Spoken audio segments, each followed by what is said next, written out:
Welcome to Rep Your Brand. Hello, and welcome to another episode of Rep Your Brand, a podcast for B2B marketers who are looking to build their careers through a strong personal brand. I'm Nick Bennett. This podcast is brought to you by my friends at Motion. They're done-for-you podcasting service for scrappy marketing teams and B2B tech. They're two of the nicest guys around, and the work that they do is truly world-class. You can find them at motionagency.io. And today, I'm super excited because our guest is someone that I've followed for a long time on LinkedIn. Kathleen Booth, SVP of Marketing at Tradeswell, new role, which we'll get into. She's very influential in the marketing community, and she was also recently highlighted as a top B2B marketing influencer to follow in 2022. Kathleen, thank you for joining me. Thanks for having me, Nick. And I've been following you for a long time too. So this is so great that we're finally getting to chat. Absolutely. So, we like to kind of like frame a lot of these shows around a core idea. And the core idea for this one is, how do you build a strong team? Or in order to build a strong team, you need talented people. But it's hard to find the right people for your marketing team. So it's incredibly important to have an employer branding strategy. So let's kind of get into it. You sold an agency, you've been a consultant, you've been a CMO at a startup. Why was now the time to transition into a startup within the e-commerce space? Well, the last company I was at, I was doing some e-commerce work. So it was kind of an interesting transition because I did, like you said, I had an agency. When I was at my agency, I worked with companies in all kinds of different industries, not much e-commerce. I did a lot in cybersecurity and B2B tech. When I sold the agency, I was working in a series of cyber companies, and the last company I was with started out as a little bit more of a cyber company, but kind of moved into the e-commerce space with a second product. And so that was my introduction into e-commerce. And the two industries have a lot in common, oddly. They're both very kind of web technology driven. But the other thing is they're both just hot sectors to be in right now. They're exploding in terms of the demand, the interest in them, and the evolution of the technology to support them. And that just gets me excited. I like working in industries that are innovating, that are changing, and where you have the potential to have a really big impact. And so I love e-commerce. There's so much happening. And through COVID, I don't think there's never been a better time for anybody to understand the impact that e-commerce has on our lives. I couldn't agree more with you there. It's like, I don't want to say it accelerated even more than it already did, but like I think that it's something that I've been learning a little bit about personally, because I've like always had an interest in e-commerce. And so like following kind of your work has always been beneficial. And I feel like that you're the type of person that you love to have, or kind of you have a passion for helping entrepreneurs come from. Like, was it a result from your own entrepreneurial like efforts? Like, where is your passion for like helping others? You are so spot on with that. So before I went into marketing, I actually spent a decade or more working in international development consulting. And I've always been somebody who definitely needs to be doing a job where I really believe in the mission. And there are different kinds of missions. And, after I left international development, which I sort of had to do because I was having kids, I was building a family, I started my agency and I experienced what it was like to be an entrepreneur. And it's thrilling, but also terrifying. And as soon as you start to employ people, you realize that the gravity of the obligation you've taken on in terms of their lives and their families' lives. And, I had my agency, I had a second startup during that time that failed. And once I sold my company, I really found my passion in helping other entrepreneurs. So I do a lot of advisory work on the side, but also working in companies where I feel like I'm able to help other businesses succeed because I know what that means for not just the business owner, but the people that work there and the families that they support. And so with e-commerce in particular, one of the reasons I'm passionate about Tradeswell is, you know, when I first started working in e-commerce, I read something that Harley Finkelstein, who's one of the founders at Shopify, said, and he talked about their theme of arming the rebels. And they think of e-commerce merchants as rebels. And I love that theme because really, like when you look at the last several years in our economy and how it's devastated traditional brick and mortar, I don't want to see brick and mortar disappear, but I also recognize that like for the savvy entrepreneur who wants to future proof their business, being able to sell online and to meet their customer wherever that customer wants to buy or feels comfortable buying is so important. And for me, the ability to set them up for success, to give them the tools they need, or to give them the weapons in their arsenal if we're carrying on the Rebels theme, is really impactful. And so I get excited about that, especially when we start to work with some of these fun D2C brands and I see them in my real life, and I use their products and I'm like, we're helping them be successful. That charges me up. I know you're fairly new, but like, what's the current structure of your team? Like, how big is the marketing team? So it's changing as we speak. I came in and there was one person here doing the marketing with a huge kind of network of outsourced resources.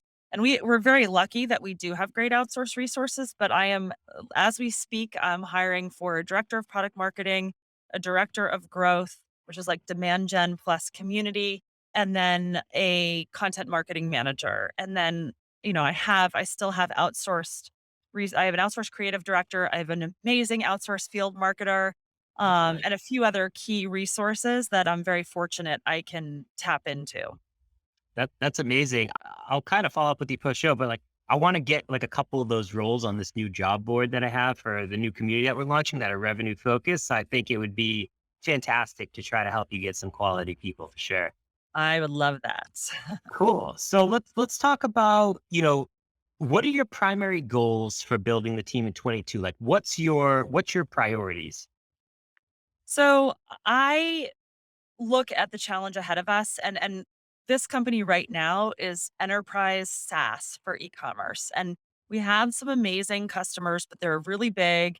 It's been a complex sales cycle, a consideration or trust kind of sales process.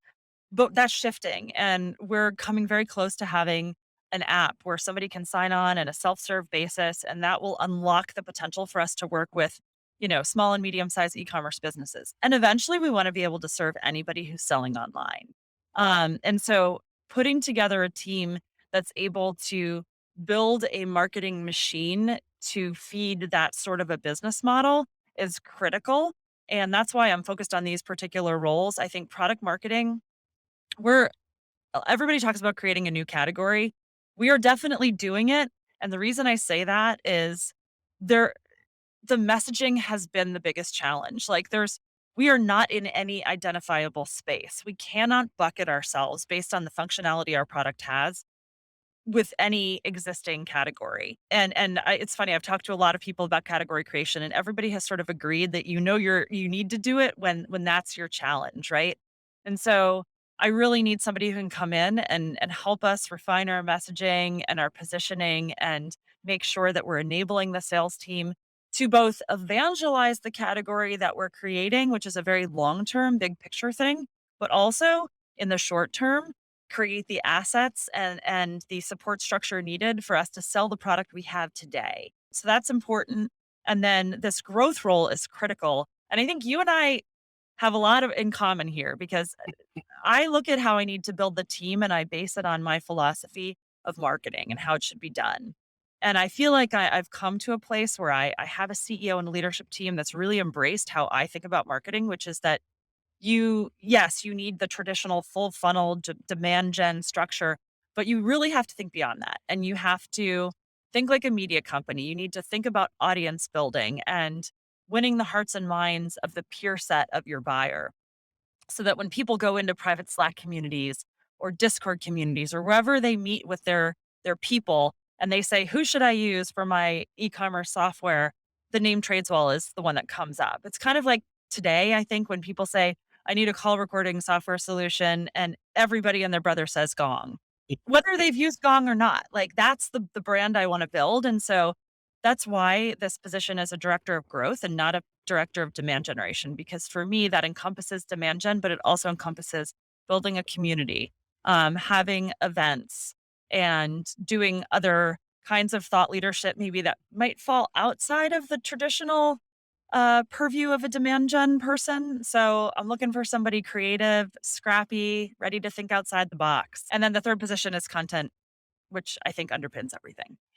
Absolutely. I totally agree with you. It's funny because I guess I can kind of mention this because by the time we announce it, the episode will not be out yet. But we're running through our narrative and messaging right now as well, and so we're bringing DG on board to kind of help. We're one of the companies he's like agreed to like help with from like our narrative and like position and It's we finally hired like a director of product marketing after probably about an 8 month search of like finding someone that we really wanted. And now we hired a content person who starts next week.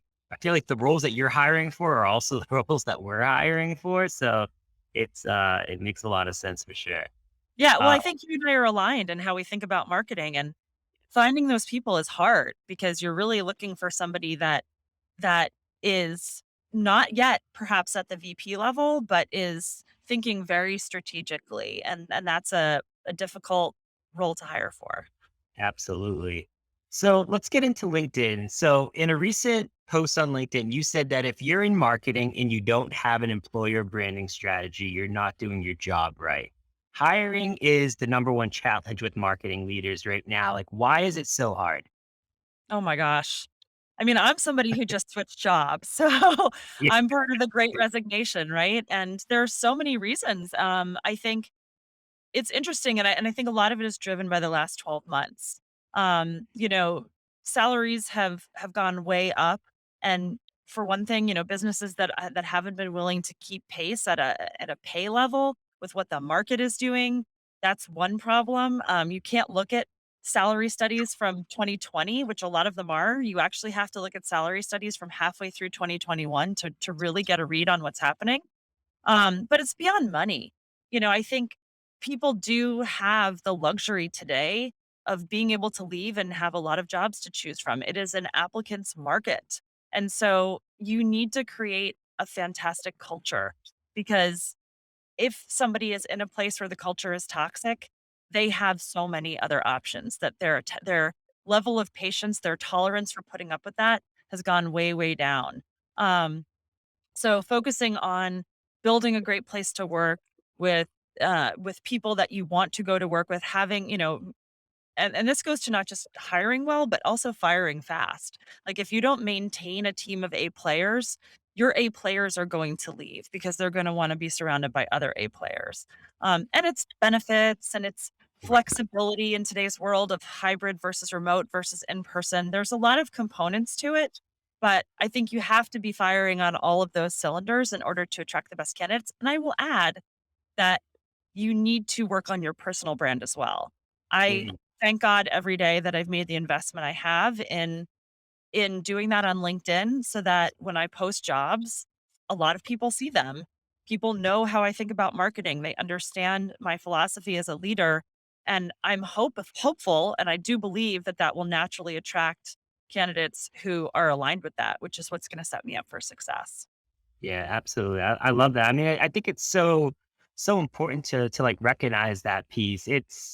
I think the culture piece was really interesting, and especially like if you're working for someone that's a micromanager, like I cannot work for like micromanagers. Like you have to have the ability to like be creative and not just someone over your shoulder every single day because you're gonna lose people left and right if you're a marketing leader that's someone that's trying to be micromanaging to your team as well.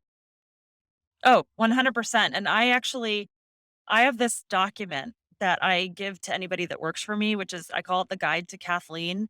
And it's like 10 pages long. And one of the sections in it is my management philosophy. And I talk about the ladder of leadership. And it's like I am going to meet you where you are. And I start out with a preference for not micromanaging and not uh, involving myself in things I don't need to be involved in.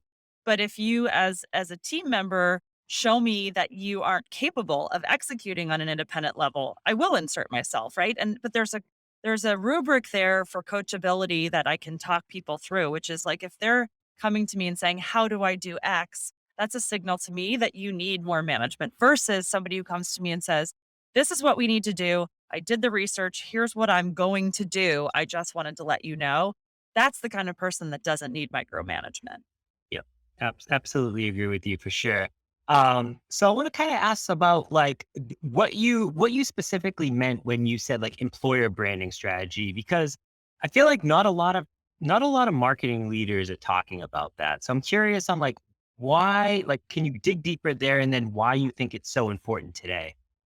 Yeah, I mean, it's about literally having a documented marketing strategy for attracting and retaining the best Mm, candidates. It's not just about attracting, it's about keeping them there. Um, again, I'm fortunate that one of the reasons I came to Tradeswell is that the CEO, when we were talking, said that he really believes that marketing has a massive role to play in building culture. And I'm passionate about building culture. I want to be involved in it. And so it's multifaceted. It's things like having a strategy for building out a great presence on platforms like Glassdoor or some of the more emerging ones. Like there's a great one called Fairy God Boss, which is more oh, aimed at women.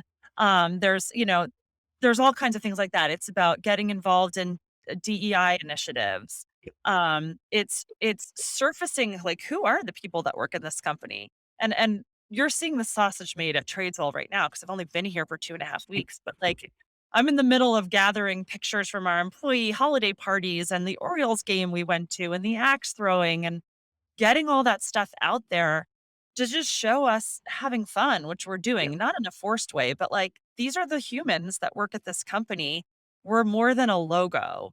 And also then thinking about how can we spotlight, what gets those people out of bed and into work every day? Why do they love working here? Is there a way that we can shine the spotlight on those people and tell their stories in a more public way? And then some of that is also how we involve them in our marketing. And I mentioned earlier Gong as an example of a company that has a strong brand. And one of the reasons that they've been successful is they've galvanized their employees, whether they're in the marketing team or not, to play a role in the company's marketing. And you sort of feel like they're a team that's working as a team, as opposed to a team that has like a marketing unit that's doing all the work. And I just gave this talk internally the other day where everyone is in marketing at this company. Everyone needs to be in marketing. And so how do we empower our team to play that part and to embrace what they can do to contribute to our success? I had my yearly review yesterday with my boss, and we were talking about some of the things, and he was like, "I really want you to run a social advocacy program for our C-suite." And he's like, they don't do anything on LinkedIn. We have all the employees that do it, which is great. But if you don't have the executive layer there that's building their brand, I'm not even saying you have to do it every single day, but like, hey, a couple times a week or like twice a week, like just get more engaged, especially with your customers, your prospects. People are going to see that over time. Like, what's your thoughts on having the C-suite engage with like building their own brands? Oh, I think it's so, so important. You have to lead by example. And it has to start at the top Yeah. because everyone's going to be looking at what leadership does. And if they're not involved, the question's going to be, why should I have to be? Right. Especially people who aren't naturally comfortable with putting themselves out there. And you've got those people at every company. If you're in B2B tech or SaaS, you've got your engineers, your developers. A lot of those people aren't necessarily, used to being online and public about it, and look, I don't believe in forcing people to do anything if they really don't want to, but I do think the more leadership sets the tone and establishes that culture and has an attitude of positivity about participating, the more likely it is that that's gonna filter through to the rest of the team. Yep, absolutely agree with you there for sure. So, who are like two or three people that as a marketing leader that you learned from? Like I always like asking this question because it's always interesting to like hear who people talk about that like has made an impact on their lives. So I'm curious, like who are a few people that's made an impact on like Kathleen's life? I mean, you've probably heard some of these names a million times. You're obviously one of the people that I followed for a long time. Chris Walker, I'm Yeah, sure everybody mentions him. They do because I ask a similar question on my podcast and he gets brought up all the time. yeah, He's doing great work and he has strong opinions and he's not yeah. afraid to share them. And he really thinks stuff through. And I totally agree with a lot of his thinking. Certainly Dave Gerhardt, another person I've interviewed in the past. He does a lot of really interesting stuff. There's a woman named Lindsay Chupkema who's the founder of Casted, which is a Oh, yeah, podcasting yeah. Yeah, platform. I know who you're talking about. Yeah, she's got an awesome social presence. I follow her. I also love Ashley Faust, who is head of content at Atlassian. If you're interested in content, she's just a really interesting person. And then there's also somebody who used to work for me, who I'm sure I'll probably work for one day, who's brilliant, and her name is Liz Murphy. I think on social she's Liz Murphy. She was Liz Moorhead for a while. But anyway, she's just brilliant when it comes to content, and she writes one of the best newsletters that I've ever read. That's amazing. Yeah, I feel like it's a lot of the same people. It's always just interesting how people learn as well, which is a kind of like another thought for me. Like, what do you like to build your own like or level yourself up? Like, what are you doing? Like, is it like social? Do you read any particular books? Like, what do you do to like in your free time, I guess, to level yourself up? So I'm a huge nerd. I just had this conversation with my husband last night because he was like, I feel like you're always looking at your phone and reading and you're not spending time with me. And I was like, it's because when somebody asked me the other day what my hobby is, I'm like, I'm not a big hobby person. My hobby is learning. I love to learn. And so I am super nerdy. And when I get home at night, I definitely do put the work down, but I'll pick up my phone and look through Twitter. And I have a very like aggressively curated list of people that I follow on Twitter because I try to get rid of any garbage. And so, especially like as I'm trying to ramp up and learn more about e-commerce, I'm following a lot of founders there who are talking about that. I have some newsletters that I'm really passionate about, and not all of them are about marketing. Like, one of the random ones that I just don't ever want to miss reading is Benedict Evans. He puts out an amazing newsletter, and some of the links he surfaces and the insights he brings to bear are just useful no matter what you do for a living. And then, and then LinkedIn certainly also. I mean, I have certain people I follow on there. And there are podcasts that I listen to, but it's interesting because I think about this question a lot, and I feel like 5 years ago, it was very much more, "Oh, I had to listen to that podcast and read that newsletter." And today, for me, it's more about I've identified 5 to 10 people that I think are brilliant, and it depends on the subject. So, like, if it's SEO, it's Rand Fishkin, if it's content, it's Ashley or Liz. If it's demand gen, it's Chris Walker. If it's branding, it's DG. And I try to make sure that my feeds are set up so that it really surfaces those people's content and not a lot of other noise. It makes a ton of sense. It's funny because we're hiring for that growth role as well. And so one of the questions we ask in all of like the screening of the people is, do you listen to the State of Demand Gen by Chris Walker? And because we want someone that has that exact mindset of like how they think about paid. And you'd be surprised. I think we talked to about 15 people and 0 of them listened to that podcast, and we didn't move forward with any of them. But it's something that was always important to us to have like that similar mindset. And so he's someone that I've learned from a ton, and he's local to me in Boston. So it's nice. Like, he's only about like 20 minutes from me, and we're trying to get like an in-person event coming up sometime soon, hopefully in like February. So we'll see. But all right, I've got just 2 last questions for you.